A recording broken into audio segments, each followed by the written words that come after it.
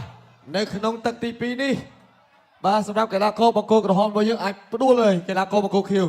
បោកបង់គូប្រកួតនៅក្នុងថេរវេលា1នាទី41វិនាទីមកតែរបស់សតលមួយ ឥឡូវនេះសូមរូបភាព slow motion បាទសូមរូបភាព slow motion អូយមួយมันល្អមែនតើបាទមិនទាន់ដឹងខ្លួនទេបាទសូម slow motion ប្រពការងារកលេចទៅបងប្អូនគ្នាបងប្អូនញាក់បងមួយពីដេវីតបាទអូយបាទកាប់ចានមកជើងនេះគល់ស្គៀមមិនងាយទេមកក្បាច់នេះបាទកូនសតរបស់លោកហ៊ូសេនមិនថេទស្សនាសាជាថ្មីនេះកាប់ចានអូយ ចូលចំហ្មងបងប្អូន បាទដេវីតបាទមកកដាលដេវីតឆ្នាំនេះនិយាយអាយុស៊ីនគីឡូអាយុប្រហែលហើយ 17 ឆ្នាំមិនទាន់គ្រប់កាលផងហ្នឹងបាទប្រហែលប្រកួតហើយតាំងពីចាប់ផ្ដើមប្រកួតក៏ដំបូងបំផុតនៅក្នុងអាជីព ខ្ញុំប្រកួត11ដងទាំងហ្នឹងតាំងពីអាយុ17ឆ្នាំហាត់ដល់10ឆ្នាំបង អូ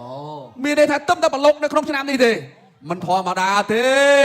បាទនេះគឺជាពន្លកគុណខ្មែរមួយរូបទៀតហើយដែលយើងអាចបណ្ដោះខ្លាយជាគេហៅថាដើមដ៏មានជីវជាតិសម្រាប់ស្នងគុណខ្មែរយើងបន្តទៅទៀត